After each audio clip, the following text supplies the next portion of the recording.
사랑하는 성도 여러분, 오늘 우리는 로마서의 마지막 장, 마지막 앞에 섰습니다. 평생을 복음을 위해 함께 걸어와준, 복음 때문에 함께 울고 웃었던 동역자들에 대한 깊은 감사가 이 바울의 마지막 고백 속에 담겨 있습니다. 그러면서 사도 바울이 마지막으로 남기는 한 줄 고백은 무엇이냐? 복음 하나면 충분합니다 였습니다. 우리들도 2025년 마지막 끝자락에 서 있습니다. 바라기는 오늘 말씀을 통해 이 한 해를 돌아보며 우리와 함께 걸어와준, 인생길을 함께 와준 우리 가족들, 그리고 이웃들, 그리고 교회의 지체들, 또 우리가 사랑하는 이들에 대한 고마운 마음이 우리 마음속에 가득 채워짐과 동시에 우리의 마지막 고백도 복음 하나면 충분합니다 라고 고백할 수 있는 저와 여러분 모두가 되기를 간절히 소망합니다. 첫 번째 따라 합시다. 복음만이 전부인 사람들. 복음만이 전부인 사람들. 바울은 이 로마서를 기록하고 있는 이 고린도 지역에서 자신과 함께 사역해준 8명의 사람들을 일일이 이야기하며 로마 교회의 안부를 전합니다. 다 같이 21절과 23절입니다. 시작. 나의 동역자 디모데와 나의 친척 누기오와 야손과 소시바더가 너희에게 문안하느니라. 이 편지를 기록하는 나 더디오도 주 안에서 너희에게 문안하노라. 나와 온 교회를 돌아보는 가이오도 너희에게 문안하고 이성 재무관 에라스도와 형제 구아도도 너희에게 문안하느니라. 여러분, 바울이 제일 먼저 언급하는 사람의 이름이 누구죠? 디모데입니다. 디모데. 그를 향해서 바울은 나의 동역자다라고 말하고 있는데요, 제가 몇 번 이 동역자에 대해 여러분께 설명해 드렸습니다. 헬라어로는 쉬네르고스라는 단어인데 함께라는 헬라어 쉰과 일하다, 에르고의 합성어입니다. 직역하면 함께 일하는 사람, 함께 일하는 자라는 뜻이에요. 사도 바울이 이 동역자라는 표현을 아무에게나 그리고 쉽게 쓰지 않습니다. 그야말로 복음을 위해서 목숨을 걸고 자신과 함께 사역한 가장 신뢰하는 자에게 이 동역자라는 말을 썼습니다. 바로 그 동역자가 디모데였다라는 것이죠. 그 다음으로 누기오, 야손, 소시바더를 차례로 언급합니다. 바울은 이들을 가리켜서 나의 친척이다 이렇게 소개를 하고 있는데요, 이 친척이라고 하는 것은 이 문자 그대로 피를 나는 혈연적 친척이라기보다는 같은 동족으로서 그러나 아주 친밀한 관계에 있는 사람이라 생각이 됩니다. 누기오라는 인물은 사도행전 13장 1절에 나오는 안디옥 교회의 지도자 중에 한 사람으로 추정이 됩니다. 야손은 사도행전 17장에 데살로니가에서 바울을 숨겨주다가 핍박을 받았던 인물입니다. 소시바더는 사도행전 20장 4절에 등장하는 바울의 3차 선교 말기에 동행하여 예루살렘까지 동행한 아주 신실한 신뢰받는 지도자 중에 한 사람이었습니다. 자, 이어서 소개하는 사람이 더디오입니다. 더디오. 우리가 읽은 이 본문에서 더디오는 자신이 이 로마서를 대필하고 있다라고 밝히고 있습니다. 그러니까 이 로마서는 바울이 직접 쓴 것이 아니라 이 바울이 말한 것을 곁에 있던 더디오가 받아 쓴 것입니다. 이 일을 더디오가 했다라는 것이죠. 다음으로 가이오라는 사람이 등장하는데요, 이 가이오에 대해서 바울은 나와 온 교회를 돌아보아 주었다라고 표현하고 있어요. 학자들은 아마도 이 가이오가 자신의 집을 개방해서 이 고린도로 방문하는 그런 어떤 그리스도인들이나 또한 순회 전도자들에게 쉴 수 있는 공간을 제공했던 사람이라 추측을 합니다. 바울도 역시 가이오의 집에서 신세를 졌다라고 말을 하고 있죠. 마지막으로 언급하는 사람은 에라스도 그리고 구아도라는 사람인데요, 에라스도는 고린도시의 재무관으로 설명하고 있습니다. 고린도에서 어느 정도의 권력을 행사하고 영향력을 끼쳤던 사람이라 생각됩니다. 구하도는 바울이 형제라고만 이야기하고 있어서 그에 대한 자세한 내용은 더 이상 알 수가 없습니다. 어쨌든 이 8명의 사람들을 바울이 언급하면서 로마 교회에 이 안부를 전하고 있습니다. 여러분, 이 8명의 사람들 출신도 배경도 나이도 모두 다릅니다. 그러나 한 가지 공통된 것이 있습니다.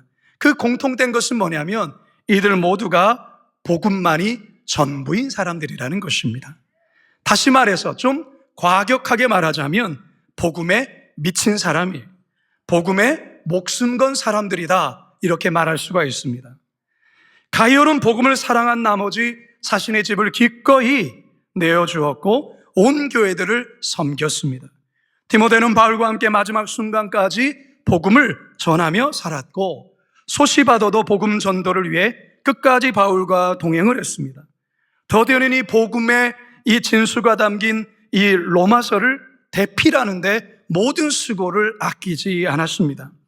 이처럼 이 사람 모두가 복음을 위해서 사도 바울과 같이 자신의 삶을 드리고 시간을 드리고 물질을 드리고 자신의 모든 삶을 다 쏟아부은 그런 사람들, 복음만이 전부인 사람들이라는 것입니다. 사랑하는 성도 여러분, 여러분은 어떻습니까?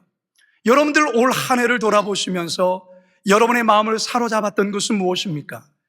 여러분들이 거기에 시간을 들이고 여러분들의 물질을 들여도 전혀 아깝지 않았던 그 영역이 무엇이었습니까? 그것이 예수 그리스도의 복음입니까? 한번 여러분 자신을 돌아보시기 바랍니다. 올 한 해 여러분은 복음의 찐팬으로 사셨습니까? 예수 그리스도의 덕후로 사셨습니까? 복음의 진심인 자이십니까? 바라기는 2025년도를 마무리하는 이 시간, 이 8명의 사람들처럼 복음이면 충분합니다. 복음의 진심인 그런 사람들로 살아갈 수 있기를 주님의 이름으로 축원합니다. 두 번째 따라 하시겠습니다. 나의 복음을 가진 사람들. 나의 복음을 가진 사람들. 사도 바울이 로마서를 처음 시작할 때 그는 이렇게 시작을 했습니다. 로마서 1장 1절과 2절입니다. 시작. 예수 그리스도의 종 바울은 사도로 부르심을 받아 하나님의 복음을 위하여 택정함을 입었으니 이 복음은 하나님이 선지자들을 통하여 그의 아들에 관하여 성경에 미리 약속하신 것이라. 로마서의 시작은 사도 바울이 하나님의 복음을 위하여 사도로 택함을 받았다. 나는 복음을 위하여 사도로 부름을 받았다. 그렇게 고백하면서 로마서를 시작합니다. 바울이 로마 교회 성도들을 간절히 만나고 싶었던 이유도 복음 때문이라고 밝힙니다. 1장 15절입니다. 시작. 그러므로 나는 할 수 있는 대로 로마에 있는 너희에게도 복음 전하기를 원하노라. 이처럼 여러분 로마서 1장에만 이 복음이라는 단어가 총 5번 나옵니다. 그리고 2장에서 한 번, 10장에서 한 번, 11장에서 한 번, 이렇게 3번 나오고요. 로마서의 후반부라고 할 수 있는 15장과 16장에 다시 5번이 나옵니다. 총 13번이 이 복음이라는 유앙겔리온이라는 이 복음이라는 단어가 등장을 하는데요. 우리가 특이하게도 이 복음이 가장 많이 집중되어 나오는 것이 어디와 어디입니까? 로마서 1장과 끝부분인 15장과 16장이라는 것이죠. 무슨 말일까요? 이 로마서는 시작과 끝이 복음으로 감싸진 구조로 되어 있다, 그 말인 것이죠. 여러분, 복음이란 말이 무엇입니까? 복음이란 말을 보통 복된 소식, 기쁜 소식 이렇게 말을 해요. 헬라어로는 유앙겔리온 이렇게 부르죠. 한번 따라 합시다. 유앙겔리온. 근데 여러분, 이 유앙겔리온은 단어가 원래 기독교적인 용어가 아닙니다. 처음부터 교회에서 썼던 단어가 아니라 세상이 먼저 썼던 단어예요. 유앙겔리온은 고대 그리스나 로마 사회에서 전쟁에서 대승을 거뒀거나 그리고 새로운 왕이 즉위를 하거나 또는 제국의 평화가 선포되었을 때 이 유앙겔리온, 복음을 선포했어요.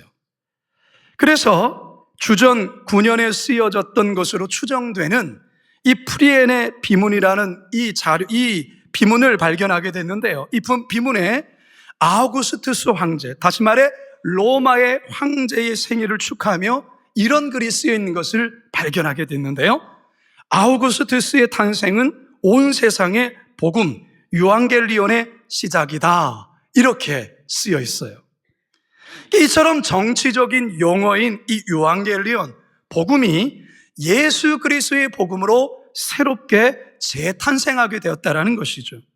그래서 마가복음의 저자인 마가는 마가복음 1장 1절에 이렇게 선포를 합니다. 함께 읽습니다. 시작.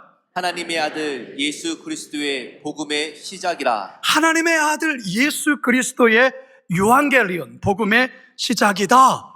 이렇게 선언하고 있는 것이죠. 하나님의 아들 예수 그리스도의 복음, 이 복음을 바울이 로마서를 쓰면서 강조하고 계속 가르쳤던 것이죠. 자, 그런데 이제 16장, 이 로마서의 말미에 와서 이 사도 바울이 예수 그리스도의 복음을 이제는 이렇게 표현하고 있습니다. 16장 25절입니다. 시작. 나의 복음과 예수 그리스도를 전파함은 영세전부터 감추어졌다가 이제는 나타내신 바 되었으며. 예수 그리스도의 복음이 어떤 복음으로 바뀌고 있습니까? 나의 복음으로 바뀌고 있다는 것입니다. 여러분, 이 고백은 대단히 중요한 고백입니다. 예수 그리스도의 복음, 예수 그리스도의 복음, 하나님의 아들의 복음이라고 계속해서 쓰고 설명했던 이 사도 바울이 로마서를 마치는 이때쯤에는 나의 복음이라고 고백하고 있어요. 여러분들은 이 바울처럼 예수 그리스도의 복음을 나의 복음이다 라고 고백할 수 있겠습니까? 고백할 수 있어야 돼요. 그저 성경에 기록된 복음이 아니라, 누군가 말하는 복음이 아니라, 우리 교회에서 소그룹 모임에서 성경 공부해서 그렇게 나오는 복음이 아니라 나의 복음, 그 예수 그리스도의 복음이 나의 복음으로 고백되어져야 되고 확신해야 되고 간증이 되어야 된다라는 것입니다. 여러분, 복음이 왜 우리에게 기쁘고 복된 소식입니까? 제가 여러분께 한번 질문해 봅니다. 예수 그리스도의 복음이 여러분께 진짜 기쁜 소식 맞습니까? 정말입니까? 아니, 그거보다 더 기쁜 소식 있잖아요. 어제 주식이 좀 올랐대요. 여러분, 땅 사신 거 있잖아요. 그거 올랐대요, 돈이. 그게 여러분들에게는 더 기쁜 소식, 복음 아니에요? 정말로 예수 그리스도의 복음이 정말 복음 맞아요? 사랑 여러분, 왜 예수 그리스도의 복음이 기쁜 소식입니까? 예수 그리스도의 복음은 우리에게 영생을 가져다 주고, 우리가 죄 가운데 살았던 그 삶에서 죄 사함을 주고 구원할 뿐만 아니라 하나님의 자녀가 되게 하기 때문에 그렇다라는 거예요. 그런데 여러분, 그리스도 예수의 복음이 나의 복음으로 고백되지 않으면 이것은 마치 복음은 그림의 떡과 같은 것이에요. 그림의 떡. 아무리 먹음직스러워도 그 그림의 떡은 우리의 허기진 배를 채울 수가 없어요. 그냥 그림의 떡이에요. 다시 말해서 나에게 어떠한 영향도 줄 수 없다, 그 말이에요. 성도 여러분, 예수 그리스도의 복음이 나의 복음으로 경험되어야만, 나의 복음으로 확실하게 고백되어져야만 이 복음은 나에게 생명을 주고 평안을 주고 영생을 가져다 주는 구원의 기쁨 소식이 되는 거예요. 여러분, 올 한 해 동안 저는 매주일마다 이 강단에서 로마서를 여러분께 강해하며 예수 그리스도의 복음에 대하여 이 구원의 기쁜 소식에 대해서 설교했어요. 로마서 1장부터 시작해서는 지금 딱 2년을 채우게 되는 거죠. 그렇다면 여러분, 이제 여러분들이 바울이 말한 이 예수 그리스도의 복음을 바울이 고백한 것처럼 나의 복음으로 고백되어져야 되는 거예요. 저 권사님의 복음이 아니라, 저 집사님의 복음이 아니라 나의 복음으로 고백되어야 한다는 것입니다. 다시 한번 여러분께 질문할게요. 예수 그리스도의 복음이 이제는 나의 복음이 되셨습니까? 정말입니까? 정말입니까? 이게 정말 중요해요. 이게 되지 않으면 여러분 40년, 50년 교회 주구장창 나와도 복음은 그림의 떡이 되는 거예요. 나랑 아무 상관이 없어요. 구원받지 못해요. 교회를 나왔다고 해서 구원받는 게 아니에요. 예수 그리스도의 복음이 여러분의 심령 안에 심겨져야, 예수 그리스도의 복음이 나의 복음으로 고백되어져야 여러분 구원받는 거예요. 천국 가는 거예요. 하나님의 자녀가 되는 거예요. 바라기는 예수 그리스도의 복음이, 사도 바울이 말한 이 복음이 나의 복음, 나를 살리고 나에게 생명을 주고 나를 저주 가운데서 구원하신 나의 복음으로 고백될 수 있기를 주님의 이름으로 축원합니다. 마지막 세 번째 따라 합시다. 복음으로 축복하는 사람들. 복음으로 축복하는 사람들. 로마서의 마지막은요, 신기하게도 하나님을 향한 찬양으로 끝나고 있어요. 자, 보실까요? 26절 하반절에서 27절 시작. 영원하신 하나님의 명을 따라 선지자들의 글로 말미암아 모든 민족이 믿어 순종하게 하시려고 알게 하신 바 그 신비의 계시를 따라 된 것이니 이 복음으로 너희를 능히 경고하게 하실 지혜로우신 하나님께 예수 그리스도로 말미암아 영광이 세세 무궁하도록 있을지어다. 아멘. 신약 성경이 총 27권입니다. 그런데 사도 바울이 기록했다고 인정되는 성경이 13권이에요. 사도 바울이 총 13권의 편지를 썼습니다. 그게 우리가 지금 배우고 있는 이 신약 성경의 부분이죠. 근데 사도 바울의 이 서신을 보면 그 글의 마지막 대부분이 교회와 그리고 성도들을 향한 마지막 인사로 마무리를 해요. 보통 이런 거죠. 빌립보서 4장 22절과 23절입니다. 시작. 모든 성도들이 너희에게 문안하되 특히 가이사의 집 사람들 중 몇이니라. 주 예수 그리스도의 은혜가 너희 심령에 있을지어다. 주 예수 그리스도의 은혜가 여러분들에게 충만하기를 저는 빕니다. 보통의 바울의 서신은 이렇게 마무리를 해요. 근데 유일하게 사도 바울이 쓴 13개의 서신 가운데 이 로마서만큼은 하나님을 향한 찬양, 송영으로 마무리하고 있다는 거예요. 이게 아주 특별한 거죠. 아마도 바울은 이 복음의 신비, 이 복음의 신비를 써내려가면서 자신도 모르게 이 복음, 이 바울은 복음만 얘기를 하면 막 흥분되는 경향이 있거든요. 이 복음의 신비에 대해서 이야기하면서 자신도 모르게 크게 감탄하게 된 거예요. 그래서 복음을 주신 하나님께 찬양함으로 이 로마서를 마무리하고 있다는 거죠. 바울이 하나님을 향해서 올리는 이 찬양의 주 내용이 뭐냐? 오랫동안 감추어졌던 비밀이 예수 그리스도의 복음을 통해서 밝히 세상 가운데 드러나게 되었고, 모든 이방인들도 이 복음을 믿어 순종하게 되었는데, 순종케 하신 하나님께 영원토록 찬양과 영광을 돌려드립니다 라는 내용이 바로 이 로마서의 마지막 끝부분이 내용이에요. 여러분, 저는 이 말씀을 준비하면서 오늘 2025년도를 마무리하는 우리들, 이 로마서 16장, 이 로마서의 이 모든 것을 마무리하는 우리들도 이 마무리가 하나님을 향한 찬양으로 마무리하면 참 좋겠다, 이런 마음이 들었어요.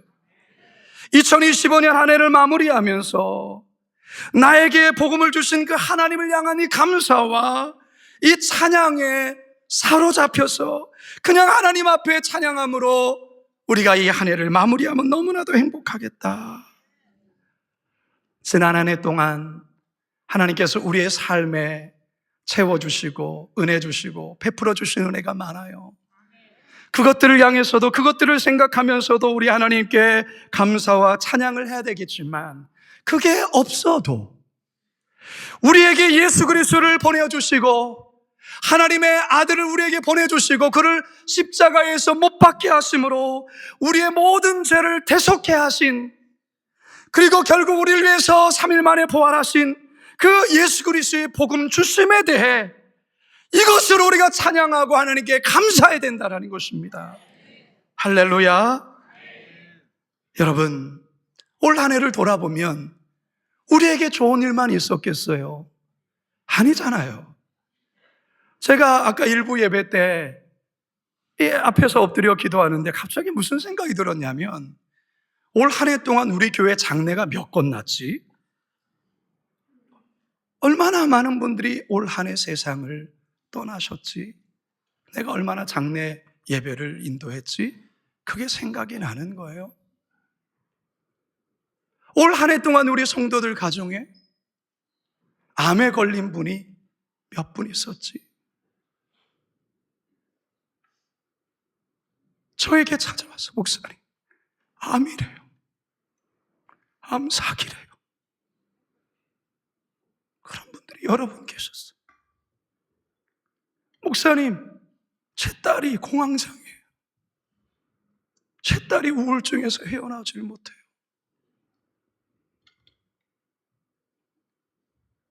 이런 성도들의 이야기를 들었어요. 우리의 삶에 어찌 좋은 일만 있었겠어요? 실패도 있었고요. 아마 여러분 가정에서 이번 수능과 수시의 결과가 기대대로 되지 않아서 가정의 분위기가 참 우울하고 뭐라고 말할 수도 없는 그런 부모들이 있을 거예요. 우리의 삶에 이런 고난과 어려움이 있단 말이죠. 남이 있는 거 없을 수 있고요. 남이 가진 거 갖지 못할 수 있어요. 근데 여러분, 우리에게 복음이 있으면 그것만으로도 충분한 거예요. 왜냐하면 어려움이 이겨나갈 수 있어요. 복음이 있으면. 복음이 우리의 심정 가운데 있으면 어려움이 있어요. 그러나 그 어려움 헤쳐나갈 수 있어요. 그 어려움 앞에 무너지지 않아요. 뚫고 갈 수 있는 힘이 복음에 있기 때문에 복음이면 충분한 거예요. 오히려 물질과 권세와 영광과 세상 명예와 돈은 가득한데 예수 그리스도의 복음을 모른다? 복음에 그 인생이 없다?